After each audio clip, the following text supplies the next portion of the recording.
33 ஆண்டுகளுக்கு மேலான அரசியல் சட்ட போராட்டம் வந்து வார்த்தைகளில் பெயர் தடுக்க முடியாத வழிதோய்ந்த ஒரு போராட்ட பயணம் இது. இவ்வளவு போராடி விடுதலை விடுதலை என்று கேட்டு நாங்கள் போராடினதெல்லாம் தம்பி சாந்தனுடைய சாவை பார்க்கத்தானான்னு நினைக்கும் போது ரொம்ப அது எப்படி சொல்றதுன்னு தெரியல. பல முறை போராடணும். நீங்கள் எங்கள் பிள்ளைகளை வந்து ஒரு பொது சிறையிலிருந்து திருப்பி ஒரு கொடுஞ்சிறையில் அடைக்கிற விடுதலைக்காக நாங்கள் இவ்வளோ காலம் போராடல.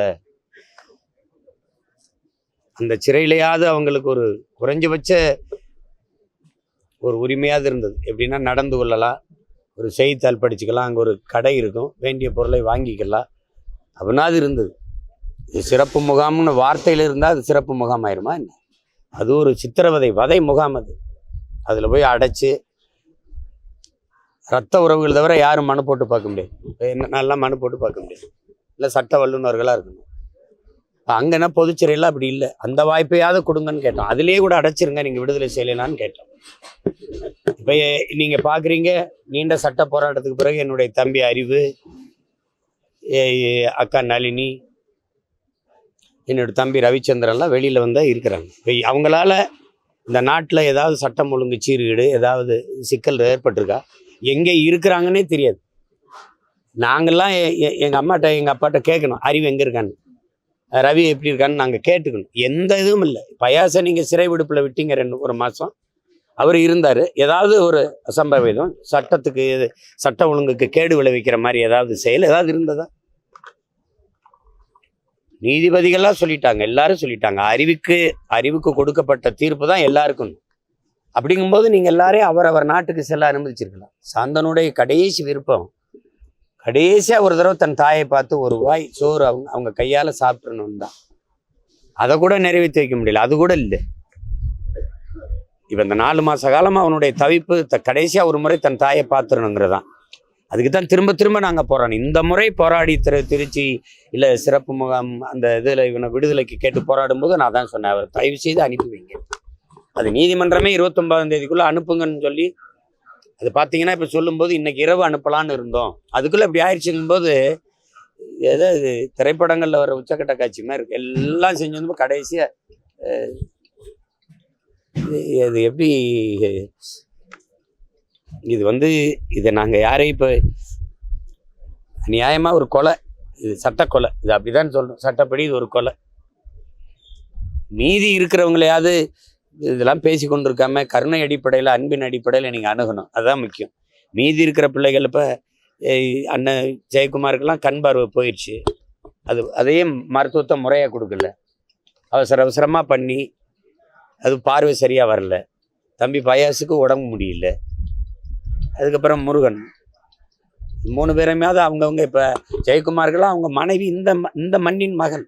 தம்பி முருகன் எப்படி எங்கள் அக்கா நளினி இந்த ஊர் மகளை திருமணம் பண்ணாரோ அதே மாதிரி அவன் இந்த ஊரில் இருக்கிற பெண்ணை தான் அவர் நேசித்து திருமணம் பண்ணிக்கிட்டார். அவரை விடுதலை பண்ணிங்கன்னா நேராக அந்த வீட்டுக்கு வருவார், இல்லை விரும்பிய நாட்டுக்கு செல்வார். அதனால அவரெல்லாம் விடுதலை செய்யறதுல எந்த சிக்கலும் இல்லையே. இப்போ என் தம்பிக்கு எங்கள் அம்மா அப்பா இருந்தாங்க, நேராக வந்துட்டார், எந்த பிரச்சனையும் இருக்கா? இப்போ என் தம்பிக்கு எங்கள் அம்மா இருந்தாங்க, என்ன இருக்குது சொல்லுங்கள், எங்களால் என்ன பிரச்சனை வருது? அவங்க எங்கே இருக்காங்கன்னோட அவங்களுக்கு தெரியாது, எனக்கே தெரியாது. நாங்களே விசாரிச்சுக்கிறோம், அறிவு எப்படி இருக்கா, ரவி எப்படி இருக்கா, அக்கா என்ன பண்ணுறாங்க அப்படின்ட்டு. நீங்கள் தயவு செய்து மீதி இருக்கிற 3 பேரையும் இந்த நிலைமைக்கு தள்ளாதீங்க. உங்களை கெஞ்சி கேட்டு தயவு செய்து அவங்கவுங்க விரும்பிய நாட்டுக்கு அனுப்பி விடுங்க. அவங்களுக்கு அது அவங்களையாவது உயிரோடு எங்களுக்கு ஒப்படைங்கன்னு சொல்கிறோம். அதுக்காக தான் இத்தனை ஆண்டு காலம் நாங்கள் போராடி இருக்கோம். சாவு ஒன்று தான், மரணம் தான். உடலிருந்து உயிர் பிரிகிற விடுதலையை நாங்கள் கேட்கல. வாடா, நான் ஜெயக்குமாரோட ஒய்ஃப் பேசுகிறேன். தயவு செய்து உயிரோடு இருக்கும்போது ஏச்சும் அவர் நல்லபடியாக அமுச்சு வச்சுக்கோங்க. இந்த ஊர் தான் என் தங்கச்சி, அதை நீங்கள் அனுப்பி விட்டுருக்கலாம். இந்த ஒரு கொடுமையானது, எங்கள் பிள்ளை பார்த்திபன் திருமணத்துக்கு கூட நீங்கள் வந்து அவர் வர முடியல. எவ்வளோ கொடுமையாக இருக்கும் பாருங்க. அவர் சொந்த நாட்டுக்கு அமுச்சு வச்சிருங்க.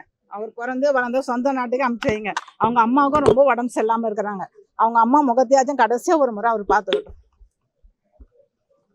வேற நாங்க என்ன உங்களுக்கு சொல்றதுக்கு இருக்கு? சட்டம் மனிதர்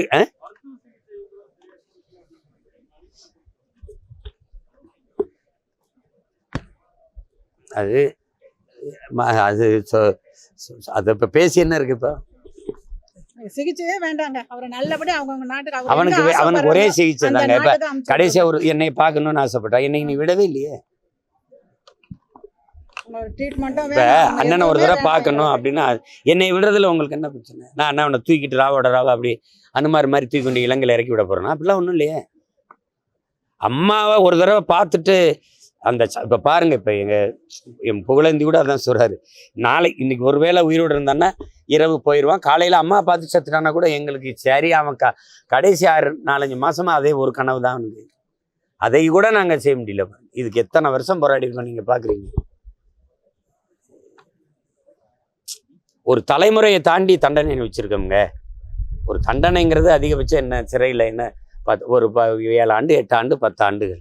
10 ஆண்டுக்கு மேலே தண்டனை விட்டு எல்லாரும் விடுதலை செய்யலாம்னு ஒரு வரைவு சட்டத்தை கொண்டு வந்துட்டு அது ராஜீவ் கொலை குற்றவாளிகளுக்கும் இஸ்லாமிய சிறை கைதிகளுக்கும் பொருந்தாதுன்னு போடுறீங்க.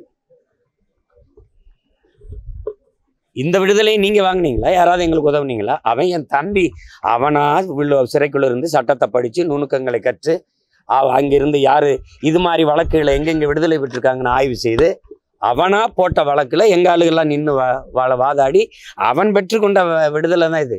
நீங்க எங்க விடுதலை செஞ்சீங்க? அவன் விடுதலை செஞ்சு வரும்போது பக்கத்துல நின்று படம் எடுத்துக்கிட்டீங்க எல்லாரும். நாங்களா போராடி பெற்றோம், நீங்க தரல.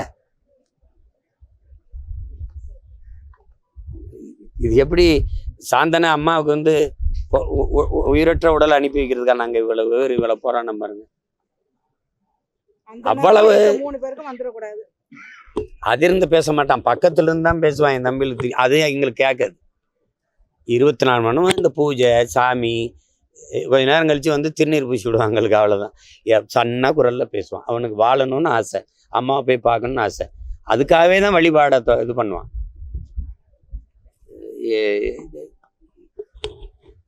அதில் என்னென்னா, நம்ம தலைமை மருத்துவர் சொல்கிறாங்க, இந்த பயாப்சி அந்த மாதிரி எடுத்து எதனால கல்லீரல் பாதிக்கப்பட்டுருச்சு அப்படிங்கிறத கொஞ்சம் சோதிச்சு அதுக்கு உரிய மருத்துவத்தை நம்ம கொடுக்கணும்னு முயற்சி பண்ணும்போது உங்கள் தம்பி ஒத்துழைக்கல, பயந்துட்டாரு. நான் தனியாக இருக்கேன், எனக்கு அதனால் நீங்கள் ஏதாவது ஆயிரும் அப்படின்னு. ஏன்னா உங்களுக்கு தெரியும், சிறப்பு பிரிவில் வந்து ஒரு நாளைக்கு 2-3 பேர் உயிர் போகும்போது தனியாக இருக்கிற நோயாளிகளுக்கு வந்து அந்த அச்சம் வரும். அது அந்த பயத்தில் ஆயிட்டான். யாருமே இல்லை. அம்மாவோ தம்பி, அம்மா இருந்தால் அம்மாவுடைய முகத்தை பார்க்க ஒரு ஆறுதல் இருந்திருக்கும். அதனால அவன் ஒத்துக்கிடாதனால நாங்கள் உரிய மருத்துவத்தை தர முடியாமல் போயிடுச்சு. சும்மா அதை தடுக்கிறதுக்கு தான் பண்ண ஒழிய இதனால அது வந்துச்சு, கல்லீரல் பாதிக்கப்பட்டு அதுக்கு உரிய மருத்துவத்தை கொடுத்து அதை சரி பண்ணியிருக்கலாம் அப்படின்னு இப்போ தான் சொல்லி வருத்தப்படுறாங்க. அது ஏன்னா அவனுக்கு வாழணும்னு ஆசை, அம்மாவை பார்த்துடணும்னு ஆசை. அவனுக்கு என்னென்னா ஒரு தடவை ஊருக்கு போயிட்டு அலைபேசியை போட்டு எனக்கு அம்மாவை பேச வைக்கணும். இப்போ இங்கே இருக்கும்போது அம்மாட்ட பேச முடியாது, அம்மா காது கேட்காது. புரியுதுன்னு நினைக்கிறேன். எப்படியெல்லாம் துயரங்கள் துரத்தி அடிக்குது பாருங்க எங்களை. இது ரொம்ப வலி. இது என்ன பண்ணுறது? ஆனாலும் என் தங்கை கேட்ட மாதிரி மீதி இருக்கிற எங்கள் பிள்ளைகளையாவது எங்கள் உயிரோட ஒப்படைச்சிருங்க, விட்டுருங்க, எங்கேயாவது போய் வாழ்த்த. அவனுக்கு விரும்பி நீங்கள் இலங்கைக்கு கூட அனுப்பிடுங்க, 3 பேரை இலங்கைக்கு அனுப்பிடுங்க. அங்கேருந்து அவன் விரும்பிய நாட்டுக்கு கூட வீசா எடுத்து பறந்துக்கிட்டோம். உயிரோட அனுப்பிடுங்க. அதுதான் இது. இப்போ வந்து சாந்தனை மேலே நேசம் கொண்டு இருக்கிற தமிழ் குடிகள் நாங்கள் பிள்ளைகள் நிறைய இருக்கிறோம், எங்கள் சொந்தங்கள். அவனுக்கு அரசு ஒரு மணி நேரம் 2 மணி நேரம் இந்த உடற்கூறு ஆய்வெல்லாம் நீங்கள் செய்யணுன்றீங்க. அது நீங்கள் அதில் நாங்கள் ஒன்றும் தலையிடலை. ஒரு இடத்த கொடுத்து அவங்களுக்கு ஒரு மணி நேரம் அவரை வச்சு நாங்கள் ஒரு வணக்கத்தை மரியாதை செஞ்சு இறுதி பயணத்தை அவனை அனுப்பி வைக்கிறதுக்கு நீங்கள் உதவணும். அதையாவது எங்களுக்கு செய்யணும்னு நான் கேட்டுக்கிறேன். இந்த மரணம், இந்த சாவு உங்களுக்கு ஒரு படிப்பினையாக இருக்கட்டும். நாங்கள் அதை தான் உங்கள்கிட்ட இந்த நேரத்தில் உங்கள்கிட்ட அன்போடு நான் கெஞ்சி கேட்டுக்கிறது. மீதி இருக்கிற 3 பேரையும் எங்களுக்கு இதை ஒட்டி விடுதலை செஞ்சுருங்க, தயவு செய்து விடுதலை செஞ்சுருங்க. இன்னும் காலம் கடத்துறது மானுடம் இருக்கா, கருணை இருக்கா, அன்பு இருக்கான்னு சந்தேகிக்கிற அளவுக்கு வந்துடும். இதுக்கு மேலே இதை தாமதிக்காமல் நீங்கள் விடுதலை செய்யணுங்கிறத என்னுடைய வேண்டுகோள். வேற ஒன்றும் இல்லை.